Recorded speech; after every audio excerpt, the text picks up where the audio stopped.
51वां किस्सा शहजादा खुदादाद और दरियाबार की शहजादी की कथा। उपर्युक्त कहानी के मध्य में एक यात्रा में जैनुस्सनम के दरियाबार देश में जाने का भी उल्लेख है। वहां की एक चित्ताकर्षक कथा उसने सुनी थी। वह कथा भी इस जगह कही जाती है। हैरन नगर में एक बड़ा प्रतापी बादशाह था जिसे भगवान ने सब कुछ दे रखा था, किंतु उसके कोई संतान नहीं थी। एक रात को उसे सपने में दिखाई दिया कि एक दिव्य पुरुष उससे कह रहा है, उठ, भगवान तेरी मनोकामना पूरी करेगा। सुबह माली से अपने बाग का एक अनार मंगा कर खाना। सवेरे नमाज पढ़ने के बाद उसने माली से अनार मंगाया और उसमें से निकले 50 दाने खाए, क्योंकि उसकी 50 रानियां थीं। इसके बाद वह एक एक कर सभी के पास गया। ईश्वर की कृपा से एक रानी पीरोज के अलावा उसकी सभी रानियां गर्भवती हो गईं। बादशाह को इस बात से बड़ी ग्लानि हुई। उसे विश्वास हो गया कि यह रानी बाज है।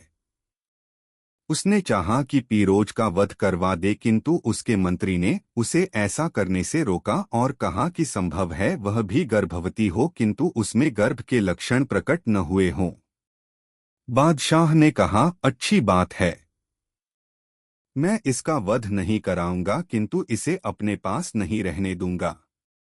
मंत्री ने कहा, ठीक है, उसे आप अपने भतीजे सुमेर के पास, जो समारिया देश का हाकिम है, भेज दीजिए। अतएव बादशाह ने पीरोज को समरिया भेज दिया और साथ ही अपने भतीजे को पत्र लिखा कि हम अपनी रानी को तुम्हारे पास भेज रहे हैं। यदि उसके कोई पुत्र पैदा हो तो मुझे खबर देना। समरिया में दिन पूरे होने पर पीरोज ने एक पुत्र को जन्म दिया।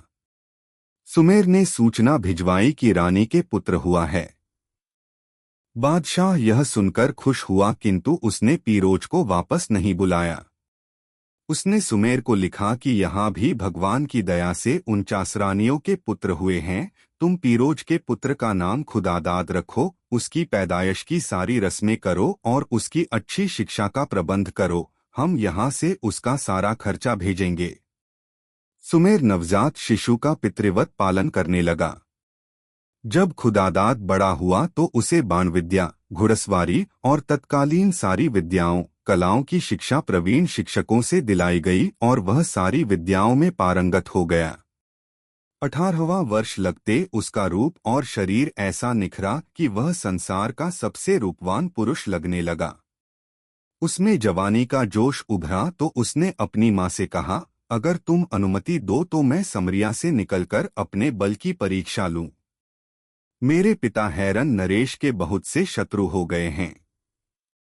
चारों ओर के बादशाह भी हैरन पर आक्रमण करना चाहते हैं। आश्चर्य है कि ऐसे कठिन समय में भी मेरे पिता ने मुझे क्यों नहीं बुलाया और मेरे शौर्य का उसने लाभ क्यों नहीं उठाया। फिर भी मेरा घर बैठना उचित नहीं है। मेरे पिता ने मुझे नहीं बुलाया तो न सही, मुझे चाहिए कि मैं स्वयं ही उसकी सेवा में उपस्थित है। माँ ने उससे कहा, यह तो ठीक है कि देश को शत्रुओं का भय हो तो तुम्हें घर पर नहीं बैठना चाहिए, किंतु तुम अभी प्रतीक्षा करो, शायद वह तुम्हें बुलावा भेजें। बगैर बुलाए तुम्हारा जाना ठीक नहीं है। खुदादाद ने कहा, जब राज्य पर ऐसा संकट पड़ा हो तो बुलावे की प्रतीक्षा करना बेकार बात है। मुझे इस समय इतनी बेचैनी हो रही है कि यदि मैं तुरंत अपने पिता की सेवा में उपस्थित नहीं होता तो शायद जीवित ही न रह सकूंगा। मैं वहां अपनी वास्तविकता प्रकट ही नहीं करूंगा। मैं अपने को परिदृशी बताऊंगा और उसकी सेवा करूंगा। मैं तभी यह बात बताऊंगा कि मैं उसका पुत्र हूं जब यह मेरे शौर्य से प्रभावित हो जाएगा। फिर तो नाराजगी की बात न रहेगी, किंतु उसकी माँ ने उसे जाने की अनुमति नहीं दी। इस पर वह कुछ दिनों बाद एक सफेद घोड़े पर सवार होकर शिकार के बहाने निकला और अपने साथ कुछ विश्वस्त साथी भी ले लिए। कुछ ही दिनों में वे सब हैरन पहुंच गए। खुदादाद ने बादशाह के दरबार में प्रवेश पा लिया और जाकर उसे फर्शी सलाम किया।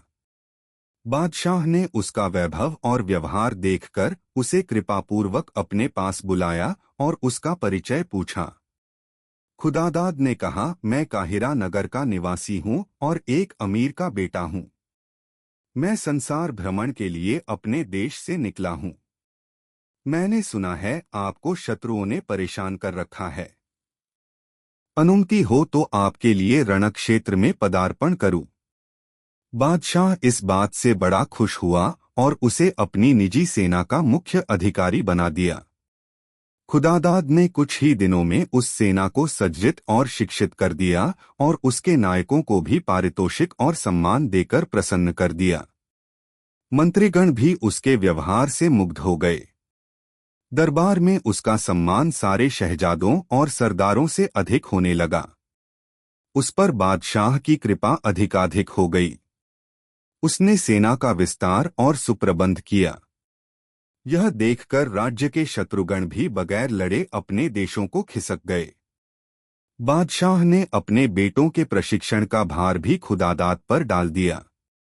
यद्यपि वह अपने भाइयों में सबसे छोटा था, तथापि सबका अधिष्ठाता हो गया। इस बात से शहजादे उससे और भी जलने लगे। वे आपस में कहने लगे कि हमारे बूढ़े पिता को जाने क्या हो गया है कि इस परदेशी को इतना चाहने लगा है कि हम सब पर उसका आदेश चलवा दिया है। उन्होंने एक मत से कहा कि यह स्थिति असहाय है। वे सलाह करने लगे कि इस परदेशी का क्या किया जाए। एक ने राय दी कि इसे अकेला पाकर मार डालेंगे। एक अन्य शहजादे ने कहा कि यह ठीक नहीं है, यह बात छुपी न रहेगी और बादशाह हमें कठोरतम दंड देगा। अंत में एक शहजादे की बात सबको पसंद आई। उसकी राय थी कि हम लोग इससे शिकार खेलने की अनुमति लें और इस बहाने निकलकर किसी दूर देश को चले जाएं। इस से हमारे पिता को चिंता होगी और वह खुद ही इसे मरवा डालेगा। इस उपाय पर सारे शहजादे एकमत हो गए और इस योजना को पूरा करने की तैयारी करके लगे। फिर एक दिन उन्होंने खुदादाद से कहा कि हम कल शिकार के लिए जाना चाहते हैं, शाम तक वापस आ जाएंगे। खुदादाद ने अनुमति दे दी। वे लोग तो फिर लौटे ही नहीं। तीसरे दिन बादशाह ने खुदादाद से पूछा कि शहजादे दिखाई नहीं देते, वे कहाँ चले गए।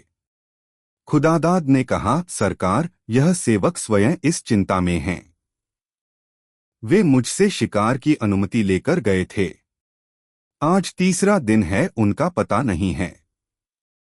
बादशाह को भी चिंता हुई। वह रोज खुदादाद से उनका हाल पूछता और वही उत्तर पाता।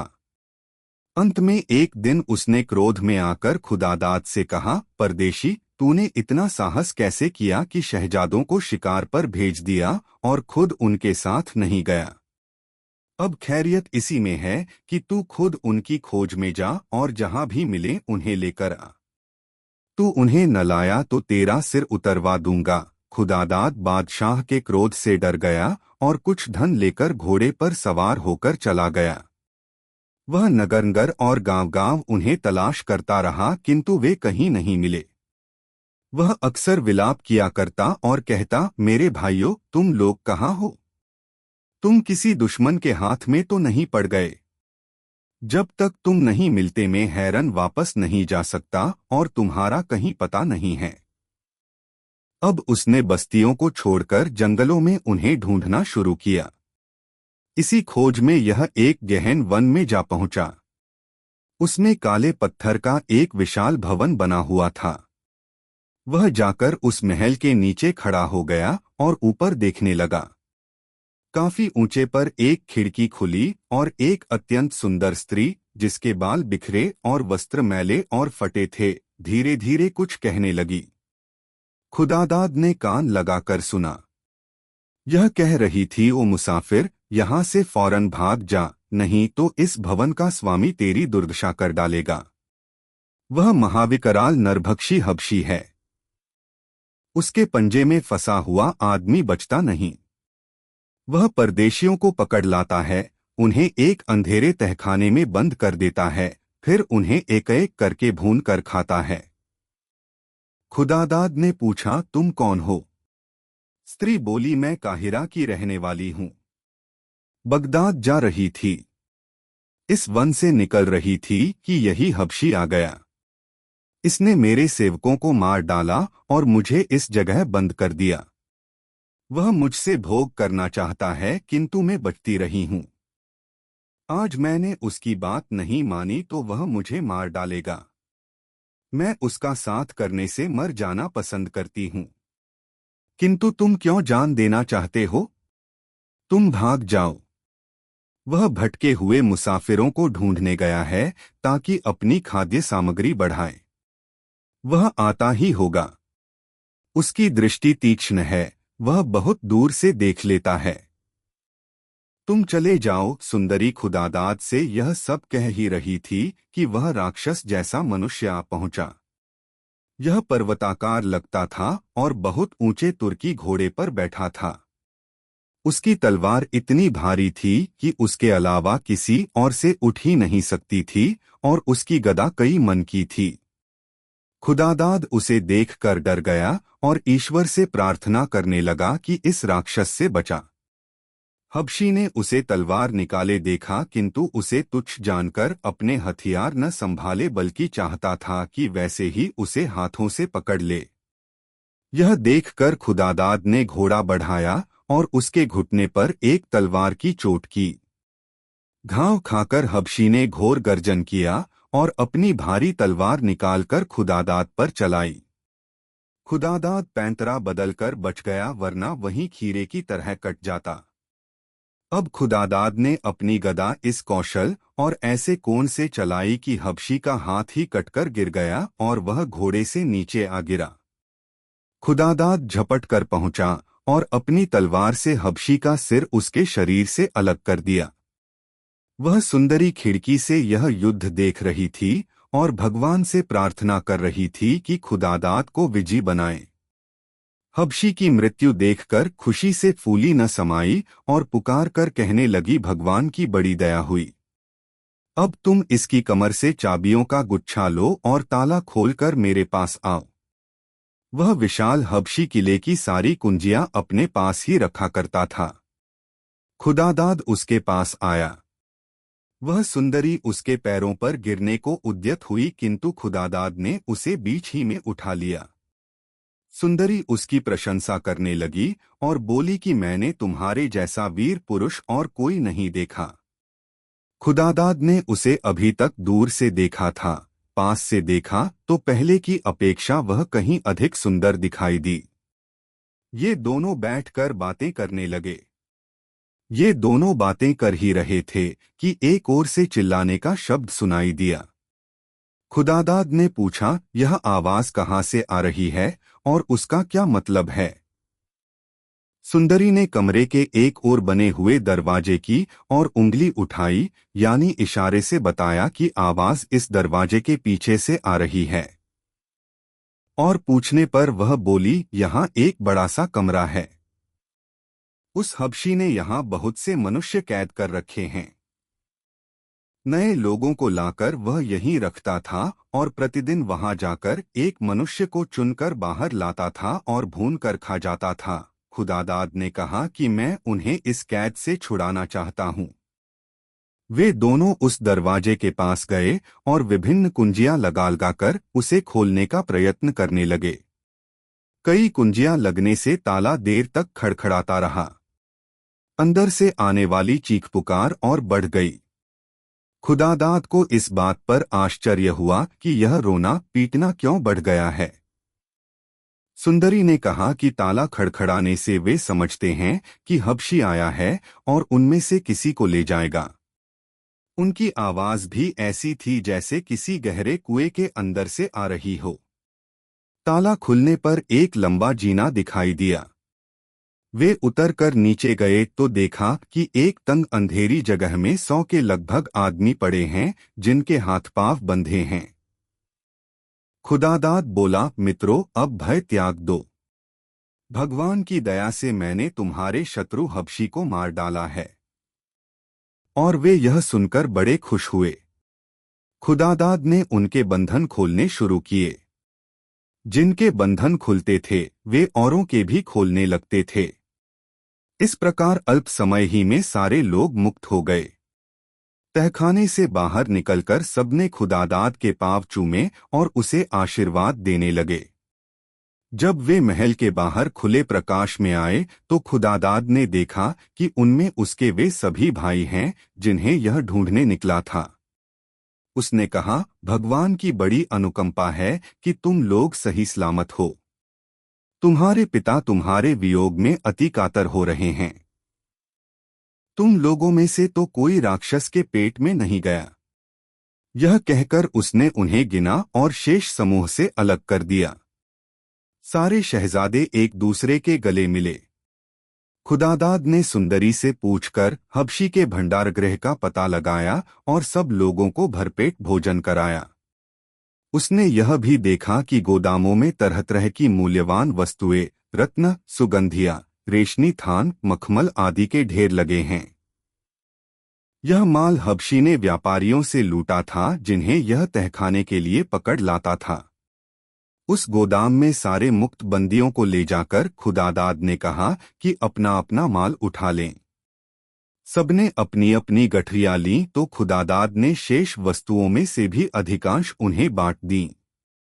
किंतु उसने कहा कि इस सुनसान वन में से तुम लोग इन चीजों को ले कैसे जाओगे?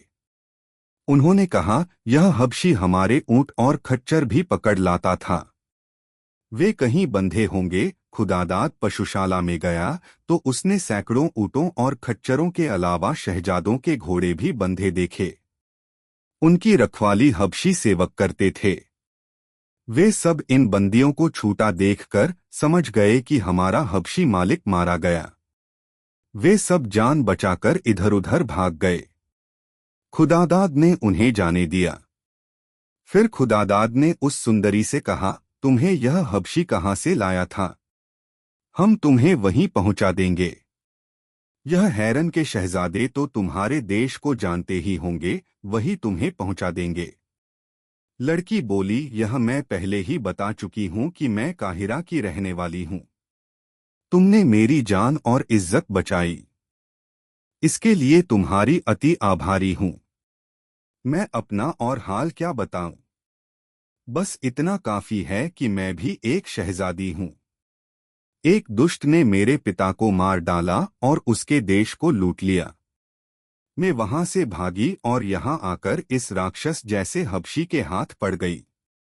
इस पर खुदादाद तथा अन्य शहजादों ने जोर दिया तो वह अपना विस्तृत वृत्तांत इस प्रकार बताने लगी।